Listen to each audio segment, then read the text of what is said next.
UP TET का form भरने के लिए हम गूगल में जाएंगे, सर्च करेंगे डीएस हेल्पिंग फॉरएवर। आपको ये पहली वेबसाइट देखने को मिल जाएगी। आप क्या करेंगे, इसको ओपन करेंगे और यहाँ पे आप देख सकते हैं बहुत सारा जो है अपडेट आपको देखने को मिलेगा। तो आप यहाँ पे सर्च पे जाएंगे, सर्च में क्या करेंगे ना, सर्च करेंगे यूपी टेट। यूपी टेट जैसे आप इतना लिख के सर्च करेंगे ना, आपको पहले आर्टिकल देखने को मिल जाएगा यूपी टेट 2026। आप इस पे क्लिक करेंगे और यहाँ पे आपको ना सारी इंफॉर्मेशन देखने को मिल जाएगा। फॉर्म भरने की अंतिम तिथि भी यहाँ पे आपको बता दिया गया, 26 अप्रैल लास्ट डेट है। इसके अलावा आवेदन शुल्क कितने लग रहे हैं, इसके अलावा न्यूनतम उम्र सीमा, इसके अलावा जो है किस के लिए क्या क्वालिफिकेशन है, वो सब आपको यहाँ पे देखने को मिल जाएगा। आप सीधे क्या करेंगे, यहाँ नीचे आएंगे तो यहाँ से आप नोटिफिकेशन को देख पाएंगे और ये फुल नोटिफिकेशन है। आप एक बार फॉर्म भरने से पहले इसे जरूर एक बार अपने स्तर से भी जरूर पढ़ लीजिएगा। ये फुल नोटिफिकेशन है, इसमें सारा चीज दिया हुआ है, सिलेबस से लेकर सब चीज, गाइडलाइन जो भी है। यहाँ पे आपको रजिस्ट्रेशन का ऑप्शन मिलेगा, इस पे क्लिक करेंगे तो आपको इस वेबसाइट पे लेकर आ जाएगा। यहीं से आपको फॉर्म को भरना है। तो अब समझते हैं कैसे फॉर्म को भरना है। अच्छा, आपकी जानकारी के लिए बता दूं, झारखंड टेट का भी फॉर्म आ चुका है। तो जो भी लोग झारखंड टेट का फॉर्म भरना चाहते हैं ना, उसके लिए मैंने वीडियो बनाया हुआ है। वो वीडियो नहीं देखे तो देख लीजिएगा, लिंक आपको डिस्क्रिप्शन बॉक्स में मिलेगा। चलिए, यहाँ पे आप देख सकते हैं ये जो है नया रजिस्ट्रेशन करने का बटन है और यहाँ लॉग इन का बटन है। तो हम पहले जो है इनिशियल OTR करेंगे, उसके बाद जो है हम बाकी का प्रोसेस करेंगे। तो हम इस पे क्लिक करेंगे तो सबसे पहले हमारा जो है यहाँ पे OTR का फॉर्म खुल जाएगा। अब यहाँ पे आप देख सकते हैं सबसे पहले आपका नाम पूछ रहा है, दोबारा नाम पूछ रहा है, फादर्स नेम, दोबारा फादर्स नेम, मदर्स नेम, दोबारा मदर्स नेम। देखिए, जो भी जानकारी आपको भरना है ना, आपने सर्टिफिकेट के अकॉर्डिंग, जो आपका मैट्रिक इंटर का सर्टिफिकेट है उस पे जो स्पेलिंग है उसके अकॉर्डिंग आप फॉर्म को भरेंगे ना, तो आपका बेहतर रहेगा। गलती नहीं करनी है, कैपिटल लेटर में सारा चीज भरना है। डेट ऑफ बर्थ यहाँ लिखेंगे, फिर दोबारा डेट ऑफ बर्थ, यहाँ से चुनाव करेंगे। यहाँ जेंडर आएगा, मेल फीमेल चूज करेंगे, जो भी आपका जेंडर है। दोबारा हर चीज को दो बार लिखवाया जा रहा है ताकि आपसे कोई गलती ना हो। फिर यहाँ पे देखिए एक जो है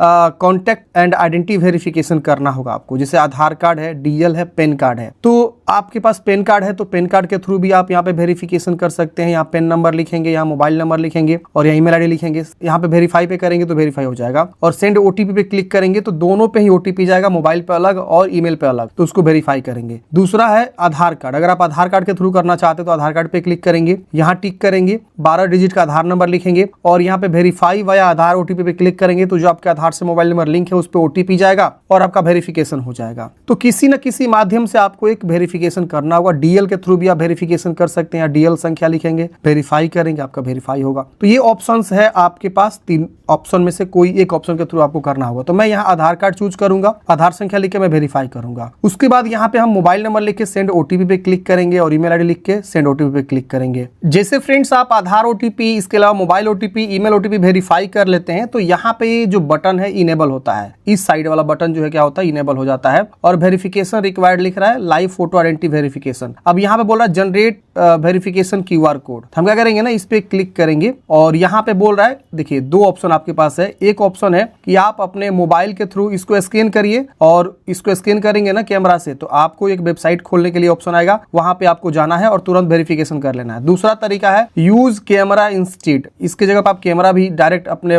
लैपटॉप का कैमरा यूज कर सकते हैं, वेबकैम। तो हम कैमरा यहाँ पे क्या करते हैं, यूज करते हैं। हम इस पे जैसे क्लिक करेंगे, ये देखिए इस तरह से आ जाएगा और हमको यहाँ पे बोला जा रहा है कैप्चर करने के लिए। तो इस सर्कल में हम अपने चेहरा को लाएंगे और कैप्चर फोटो पे क्लिक करेंगे ना तो हमारा यहाँ पे फोटो कैप्चर हो जाएगा। ठीक है, तो चलिए यहाँ पे कर लेते हैं क्लिक। जैसे हम यहाँ पे फोटो क्लिक करेंगे, यहाँ पे आप देख सकते हैं फोटो यहाँ पे शो हो जाएगा और यहाँ पे फोटो वेरीफाइड सक्सेसफुली लिख देगा। अगर आप चाहते हैं रीटेक करना, कुछ फोटो में गड़बड़ हो गया है लेते समय, आंख बंद हो गया या मान लीजिए पीछे में बैकग्राउंड कुछ अलग आ गया, कोई चेहरा आ गया, तो आप रीटेक कर सकते हैं। वरना यहाँ सेव आइडेंटिटी वेरिफिकेशन पे क्लिक करेंगे, सेव आइडेंटिटी फोटो पे। जैसे फ्रेंड्स इसको सेव करेंगे, एक और स्टेप यहाँ पे नीचे खुल जाता है जिसमें सेट सिक्योरिटी क्रेडेंशियल पूछता है। तो यहाँ पे आपको 8 कैरेक्टर का पासवर्ड बनानी है और यहाँ उस पासवर्ड को दोबारा लिखनी है। यहाँ पे बोला गया है कि आपको मोबाइल नंबर जो है तो आप जैसा चाहे वैसा पासवर्ड यहाँ पे बना लीजिएगा और यहाँ पे एक क्वेश्चन आपको चूज करना है, उसका आंसर आप कुछ भी दे सकते हैं। जैसे मैंने यहाँ पे फेवरेट बुक चूज किया तो हम उसका आंसर कुछ भी दे देंगे। आप जो चाहे वो चूज करिए और उसका आंसर कुछ भी दे सकते हैं। फिर कैप्चा कोड भरेंगे, जैसे 16+9 जो भी होगा हम यहाँ पे लिखेंगे। आपके केस में कुछ और हो सकता है और उसके बाद से रजिस्टर एंड प्रोसीड नेक्स्ट पे क्लिक करेंगे। जैसे फ्रेंड्स आप प्रोसीड करते हैं, अब यहाँ पे आपका जो है इस तरह से शो हो जाता है और यहाँ पे देखेंगे तो आपका एक ID भी मिल जाता है, एक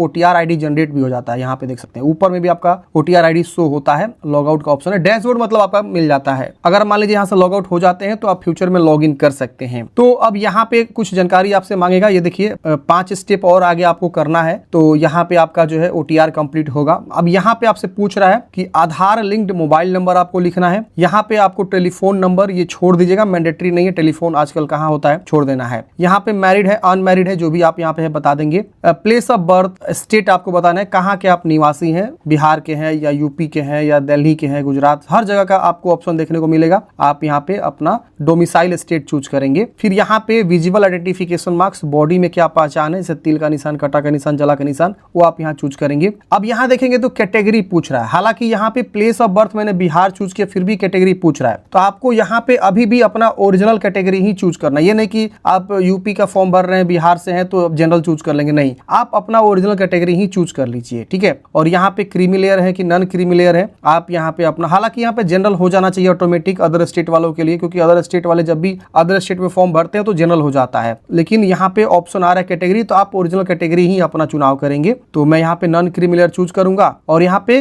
कैटेगरी सर्टिफिकेट जो भी अपने राज्य से बनवाया हुए हैं वो अपना जो है कैटेगरी सर्टिफिकेट यहाँ पे क्या करेंगे, भरेंगे। अब कैटेगरी सर्टिफिकेट में उनका मान लीजिए जो भी है, NCL है तो NCL, SC/ST है तो SC/ST के जाति सर्टिफिकेट, और यहाँ पे इशू डेट और इशूइंग अथॉरिटी जहां से आपने बनवाया उस समय, तहसीलदार या रेवेन्यू ऑफिसर जहां से, और इशू स्टेट उत्तर प्रदेश है कि बिहार है, क्या है, यहाँ पे मैं बिहार लिख दूंगा। इसके बाद यहाँ पे विकलांगता के बारे में पूछ रहा है, यस नो में आपको बताना है। इसके बाद से स्पेशल कोई रिजर्वेशन चाहिए, जैसे कि डिपार्टमेंट फ्रीडम फाइटर है, dependent freedom fighter, ex serviceman तो बताएंगे, वरना नन कर देंगे। एज में छूट चाहिए तो यस करेंगे और यहाँ पे अपना कैटेगरी चूज करेंगे, जैसे कि अपर एज में छूट होता है ना, नहीं चाहिए तो नो कर देंगे। इसके बाद यहाँ पे 7 नेक्स्ट कर देंगे। 7 नेक्स्ट करते हैं फ्रेंड्स। अगले स्टेप में अब आपको यहाँ पे एड्रेस डिटेल्स भरना है। तो यहाँ पे सबसे पहले परमानेंट एड्रेस पूछ रहा है, जो भी आपका परमानेंट एड्रेस है अच्छे से यहाँ फिल करेंगे। 3 जो है लाइन दिया हुआ है जिसमें आप अपना पहले यहाँ पे बिल्डिंग, स्ट्रीट ये सब लिख सकते हैं, विलेज, पोस्ट ये सब लिखना है आपको। और यहाँ अपना राज्य चूज करेंगे, फिर यहाँ डिस्ट्रिक्ट आएगा, उसके अकॉर्डिंग डिस्ट्रिक्ट यहाँ चूज करेंगे, पिन कोड लिखेंगे। फिर कोरस्पोंडेंस एड्रेस मांग रहा है, अगर सेम है तो इसको टिक करेंगे, सेम कॉपी हो जाएगा, अलग है तो अलग अलग लिख सकते हैं। उसके बाद से 7 नेक्स्ट करेंगे। 7 नेक्स्ट करते हैं फ्रेंड्स। अगले स्टेप में अब आपको एकेडमिक क्वालिफिकेशन भरना है, जो 10th से स्टार्ट होगा और आगे जहां तक आपने पढ़ाई किया है, जिसमें आपका DLED, BEd सब चीज यहीं पे ऐड करना है। अब यहाँ एक ऑप्शन पूछ रहा है working as a government teacher. अगर आप गवर्नमेंट टीचर वर्किंग है तो इसको टिक करिए, नहीं तो इसको अनटिक रहने दीजिए। इसके बाद यहाँ पे आप देखेंगे तो एक ऑप्शन और है यहाँ पे कि जो भी लोग इंटीग्रेटेड कोर्स वाला जो होता है, जिसमें 4 साल का एक होता है ना, 12वीं के जस्ट बाद आप 4 साल का ग्रेजुएशन प्लस BEd एक साथ दोनों क्वालिफाई करते हैं, जिसको इंटीग्रेटेड डुअल डिग्री कोर्स बोलते हैं। तो उनके लिए यहाँ पे एक इंस्ट्रक्शन है कि वो जो है जब फॉर्म यहाँ पे जानकारी भरेंगे 10वीं 12वीं ग्रेजुएशन, तो वो बोल रहा है कि सेम डिटेल्स जो है आपको ग्रेजुएशन वाला में ही भरना है, अलग से जो है आपको ट्रेनिंग के लिए यहाँ पे नहीं बताना है, ठीक है ना। मतलब ग्रेजुएशन और ट्रेनिंग क्वालिफिकेशन दोनों में समान विवरण आपको भर देना है। मतलब एक बार आप यहाँ पे ग्रेजुएशन भरेंगे, सेम जानकारी भरेंगे, फिर यहाँ पे आप जो है DLED या ट्रेनिंग वाला भरेंगे और सेम जानकारी यहाँ पे भर देंगे। कहने का मतलब ये है, ठीक है। तो पहले हम बारी बारी से पहले 10th की जानकारी ऐड करेंगे। 10th का यहाँ पे पहले बोर्ड का नाम, सब्जेक्ट और passing year, roll number, marksheet number, और यहाँ पे आपको परसेंटेज अगर CGPA है वो चूज करेंगे, और यहाँ पे ऑब्टेन्ड है और टोटल मार्क्स कितना है और ऑटोमेटिक परसेंटेज आ जाएगा। यहाँ पे ऐड एंट्री पे क्लिक करेंगे तो 10वीं की जानकारी यहाँ पे ऑटोमेटिक वो ग्रीन हो जाएगा और 10वीं जानकारी ऐड हो जाएगा। तो चलिए मैं एक ऐड करके दिखाता हूँ। तो मैंने फ्रेंड्स यहाँ पे हाई स्कूल की जानकारी देखी, इस प्रकार से ऐड कर लिए। यहाँ पे एक एरर आ रहा था कि रोल नंबर जो आपका होना चाहिए वो 5 कैरेक्टर से कम नहीं होना चाहिए, और 2013 का इनका पासिंग ईयर है तो इनका जो है 4 कैरेक्टर का ही रोल नंबर था 0532, लेकिन यहाँ पे 5 मांग रहा था तो हमने एक आगे 0 बढ़ा दिया। अब क्या ही कर सकते हैं, जब ऐसा ही नियम इन्होंने लगा दिया है। अब इनको पता नहीं कि अदर स्टेट वालों का अलग अलग हो सकता है, ये फ्री रखना चाहिए इनको। चलिए कोई बात नहीं। यहाँ पे अब हम क्या करेंगे, 12वीं की जानकारी ऐड करेंगे, और देखिए यहाँ पे 10वीं की जानकारी यहाँ ग्रीन हो चुका है। अब 12वीं बोर्ड का नाम लिखेंगे, टोटल सब्जेक्ट का नाम लिखेंगे, passing year, roll number, marksheet number और कितना में कितना मार्क्स आपको मिला हुआ, फिर इसको भी ऐड करेंगे। तो मैंने 12th की भी जानकारी यहाँ पे ऐड कर लिया है। अब यहाँ पे देख सकते हैं 12th वाला यहाँ ग्रीन हो चुका। अब हम यहाँ पे जो है आगे का जो है, मान लीजिए सपोज अब इसके आगे जो है कोई BEd किया हुआ है तो वो क्या करेगा, यहाँ पे सीधे BEd या DLED वाला ऑप्शन चूज करेगा। अगर वो परसुइंग है तो इसको टिक करेगा, तो यहाँ पे आपको आ जाएगा परसुइंग मतलब अपीयरिंग वाले, फर्स्ट ईयर में है कि अदर देन फर्स्ट ईयर है, तो अगर फर्स्ट ईयर में तो फर्स्ट ईयर चूज करेंगे। तो यहाँ देखिए परसेंटेज वाला ऑप्शन जो है आपका हट जाएगा। यहाँ पे आपको एक एक्सपेक्टेड पासिंग ईयर बताना होगा कि आप 2027 में पास कर रहे हैं कि 2026 में ही पास करेंगे। एक एक्सपेक्टेड आपको बता देना है। फिर यहाँ रोल नंबर ऑप्शनल है, छोड़ दीजिएगा। मार्कशीट नंबर ऑप्शनल कर दिया गया है, ये सब भी ऑप्शनल कर दिया गया है। और यहाँ पे लास्ट सेमेस्टर का सब्जेक्ट क्या था वो भर देना है, और कौन सा बोर्ड है वो भर देना है। यूनिवर्सिटी जो जहाँ से आप डीएलएड बीएड कर रहे हो वो आप भर देंगे। तो अपीयरिंग वालों के लिए ऑप्शन है, लेकिन अगर वो कोई अपीयरिंग नहीं है तो इसको अनटिक करेगा। यहाँ पे पूरा जो यूनिवर्सिटी या जहाँ से भी आपने पढ़ाई किया हुआ है वो भरेगा, सब्जेक्ट्स भरेगा, total passing year, roll number, marksheet number और ऑब्टेन्ड मार्क्स और टोटल मार्क्स भरेगा, और ऑटोमेटिक परसेंटेज आ जाएगा, उसको ऐड कर देना है। तो हम यहाँ पे जो है एक ग्रेजुएशन की भी जानकारी ऐड करेंगे, फिर हम आगे जो है बीएड की जानकारी ऐड करते हैं, क्योंकि इनका पेपर 6 से 8 के लिए भरना है। तो हम इसीलिए यहाँ पे ग्रेजुएशन की भी जानकारी ऐड करेंगे। जो लोग ग्रेजुएशन प्लस डीएलएड किए हैं वो बोथ पेपर के लिए एलिजिबल हो जाएंगे। तो अगर कोई मान लीजिए ग्रेजुएशन के साथ साथ जो है डीएलएड किया हुआ है, ग्रेजुएशन के बाद जो है डीएलएड किया हुआ है, तो उनके लिए भी यहाँ पे ऑप्शन मिल जाएगा। बोथ पेपर के लिए, पेपर 1 से 5 के लिए भी ऑप्शन मिलेगा उनको, और 6 से 8 के लिए भी ऑप्शन मिलेगा। लेकिन जो सिर्फ बीएड किए हैं, ग्रेजुएशन किए हैं, उनके लिए सिर्फ 6 से 8 के लिए पेपर 2 का ऑप्शन देखने को मिलेगा, आगे मिलेगा। फिलहाल आप जो भी क्वालिफिकेशन यहाँ पे किए हैं वो सब अच्छे से भरिए। तो मैं यहाँ पे ग्रेजुएशन भरूंगा, फिर ट्रेनिंग क्वालिफिकेशन भरूंगा। तो फ्रेंड्स, हमने यहाँ पे ग्रेजुएशन की भी जानकारी ऐड कर लिया है। अब हम यहाँ पे देख सकते हैं ग्रेजुएशन की जानकारी टिक हो चुका है। यहाँ पे हम ट्रेनिंग क्वालिफिकेशन ऐड करेंगे, तो यहाँ पे हम जो है ये वाला ऑप्शन चूज करेंगे। और अगर परसुइंग है तो परसुइंग यहाँ पे हम क्या करेंगे बताएंगे,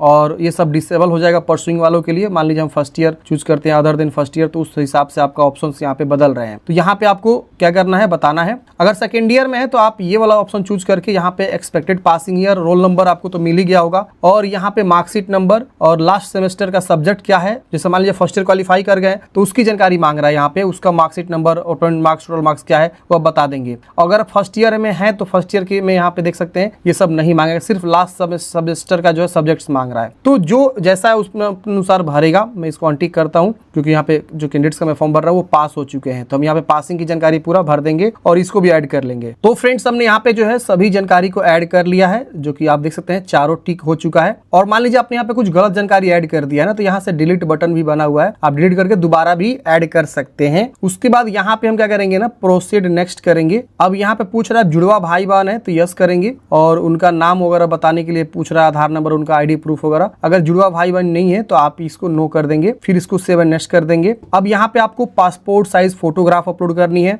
और यहाँ बोला गया 30 से 300 KB के बीच जेपीजी या पीएनजी। याद ध्यान रखिएगा, ये जो फॉर्मेट है ना यहाँ पे, इसका फाइल नेम होना चाहिए, मतलब फाइल नेम मतलब जो है इसका जो एक्सटेंशन होता है वो होना चाहिए फाइल का। और सिग्नेचर में भी वही बोला गया 10 से 200 KB के बीच यहाँ पे फाइल चूज करेंगे और आपका फोटो अपलोड हो जाएगा। इसके बाद यहाँ पे फोटो आइडेंटिटी प्रूफ, तो यहाँ से आपको जो भी आईडी प्रूफ देना है, जैसे आधार कार्ड देना है तो आधार संख्या लिखेंगे और यहाँ फाइल को चूज कर लेंगे। आधार एक पेज पे होना चाहिए, पीडीएफ फॉर्मेट में इसको अपलोड करना है 50 से 500 KB के बीच। यहाँ 10वीं क्लास का मार्कशीट 50 से 500 KB के बीच यहाँ पे आपको अपलोड करना है। यहाँ 12वीं क्लास का मार्कशीट 50 से 500 KB के बीच, ये सब पीडीएफ में चाहिए। फिर ग्रेजुएशन का मार्कशीट, और फिर यहाँ पे ट्रेनिंग सर्टिफिकेट, जिसमें कि आपका बीएड हो सकता है, डीएलएड हो सकता है, या अगर कोई 4 वर्ष का ड्यूअल डिग्री किया तो वो उसका सर्टिफिकेट यहाँ पे अपलोड करेगा। फिर यहाँ ग्रेजुएशन वाला में भी वो सेम अपलोड करेगा, और जो मैं 4 साल के बात कर रहा हूँ डुअल डिग्री वाला का, इंटीग्रेट बीएड जिसको बोलते हैं। हैंड रिटन डिक्लेरेशन आपको करना है। अब हैंड रिटन डिक्लेरेशन में देखिए यहाँ पे आपको हिंदी में भी दिया गया है और यहाँ पे आपको अंग्रेजी में भी दिया गया है। तो नीचे दी गई घोषणा को अपने हाथ से लिखकर उसका फोटो स्कैन करके अपलोड करना है। तो यहाँ पे आप या तो अंग्रेजी वाला लिख सकते हैं या तो हिंदी वाला भी लिख सकते हैं, कोई एक लिखना है।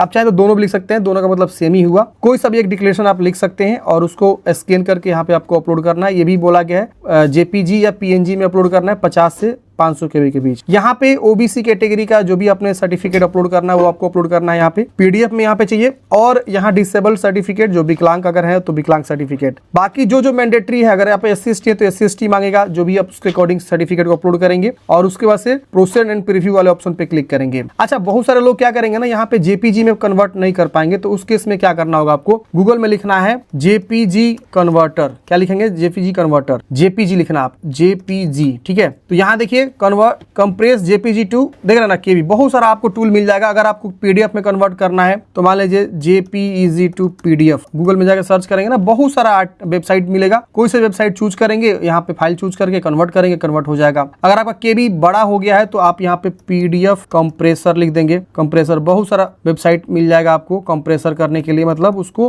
केबी रिसाइज करने के लिए, या पीडीएफ केबी रिसाइज लिख दीजिए, पीडीएफ केबी रिसाइज। आपको देखिए यहाँ पे बहुत सारा मिल जाएगा, आप पीडीएफ को चूज कर करिए और यहाँ पे जो भी केबी में आपको बनाना है 300 केबी या 200 केबी या 400 केबी जो भी है आप बना के रिसाइज कर सकते हैं। तो यहाँ पे देख लीजिएगा इंस्ट्रक्शन सब में लिखा हुआ है। और यहाँ पे जो भी फोटोग्राफ अपलोड करनी है ना उसका बैकग्राउंड लाइट होना चाहिए, हल्के कलर का कलर होना चाहिए, रिसेंट का होना चाहिए। चलिए यहाँ पे सभी को बारी बारी से क्या करते हैं अपलोड करते हैं। दोस्तों जैसे सभी डॉक्यूमेंट्स अपलोड कर देंगे अगला स्टेप आपका जो है OTR का रिव्यू आएगा। रिव्यू करिए सारी जानकारी सही है कि नहीं, कहीं कुछ गलती है तो आप उसको सुधार कर सकते हैं, नहीं तो इसको टिक करना है। यहाँ पे देखिए यहाँ टिक कर इस पे टिक करेंगे और यहाँ पे कंप्लीट OTR प्रोफाइल का ऑप्शन मिले, इस पे क्लिक करेंगे। आप देखेंगे तो इस प्रकार से आपका जो है OTR कंप्लीट हो जाएगा और यहाँ पे आपको एग्जामिनेशन वाला सेक्शन पे लेकर आएगा। यहाँ पे यूपी टेट 2026 शो करेगा, यहाँ पे लास्ट डेट भी शो कर रहा है। यहाँ पे गाइड एंड इन्फो देख सकते हैं, यहाँ पे आपको अप्लाई नाउ का बटन मिलेगा, आप इस पे क्लिक करेंगे। इसके बाद यहाँ पे अब आपसे पूछेगा कि आप किसके लिए अप्लाई करना चाहते हैं, पेपर 1 के लिए। तो पेपर 1 में यहाँ पे आपका जो है आएगा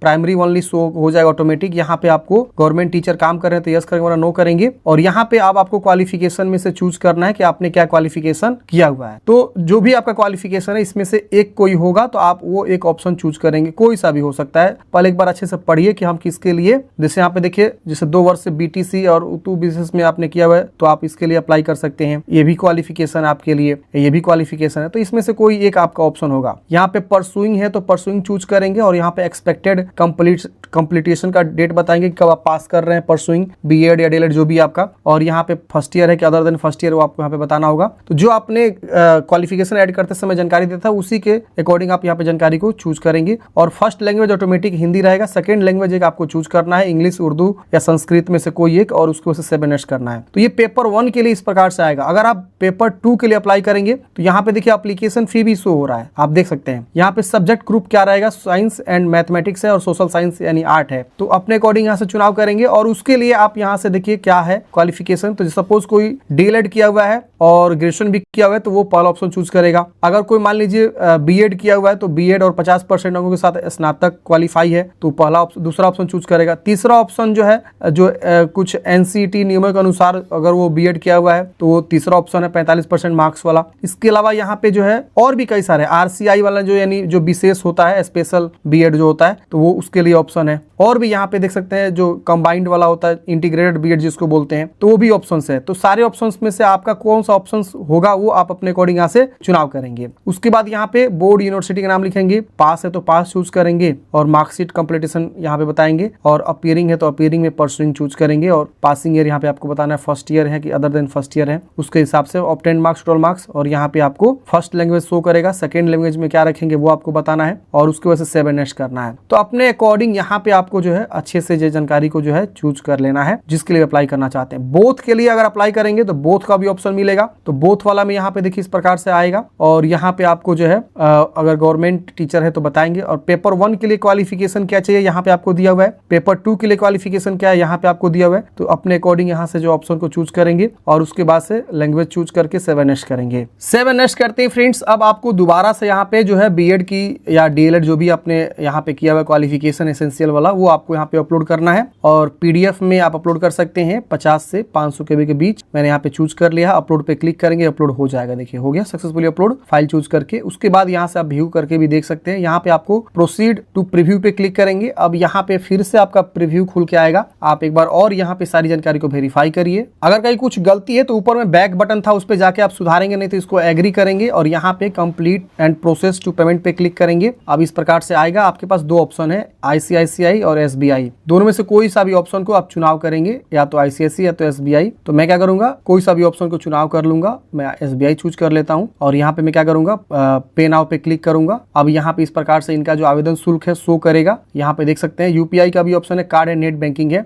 जो भी आपके चार्ज लग रहे हैं वो आप यहाँ पे शो हो जाते हैं। UPI का भी ऑप्शन के थ्रू या इस QR कोड को भी स्कैन करके हम पेमेंट कर सकते हैं। तो फ्रेंड्स मैंने यहाँ पे QR कोड स्कैन करके पेमेंट जमा कर दिया। यहाँ पे देख सकते हैं सक्सेसफुली लिख दिया है ऑर्डर, और यहाँ पे ऑटोमेटिकली ये बोल रहा है इतना सेकंड में रीडायरेक्ट कर देगा। आपको कोई भी रिफ्रेश वगैरह नहीं करना है। देखिए हो गया। हम चाहे तो इसको प्रिंट निकाल सकते हैं, नहीं तो गो टू डैशबोर्ड पे क्लिक करेंगे। डैशबोर्ड पे क्लिक करते हैं, यहाँ पे आपका एप्लीकेशन नंबर शो हो जाता है। यहाँ पे आपका जो है पैड एंड कंप्लीट का बटन भी इनेबल हो जाता है। यहाँ पे एप्लीकेशन कंप्लीट दिखाता है। यहाँ से प्रिंट का बटन है, हम इस पे प्रिंट पे क्लिक करके प्रिंट आउट निकाल सकते हैं। रिसिप्ट पेमेंट का भी हम निकालना चाहते हैं वो भी निकाल सकते हैं। और यहाँ पे मान लीजिए सपोज अगर एक और पेपर ऐड करना चाहते हैं तो यहाँ से ऐड करने का भी बटन देखने को मिलेगा। मान लीजिए गलती से आपने नहीं ऐड किया था तो आप ऐड कर सकते हैं। तो इस तरह से जो है आपको मैंने कंप्लीट इन्फॉर्मेशन दिया कि यूपी टेट का फॉर्म कैसे आपको अप्लाई करना है। मैंने अप्लाई लिंक आपको डिस्क्रिप्शन बॉक्स में प्रोवाइड कर दिया है, आप क्लिक करके यहाँ पे आ सकते हैं और फॉर्म को भर सकते हैं। Thank you for watching friends. जय हिंद, आपका दिन शुभ हो।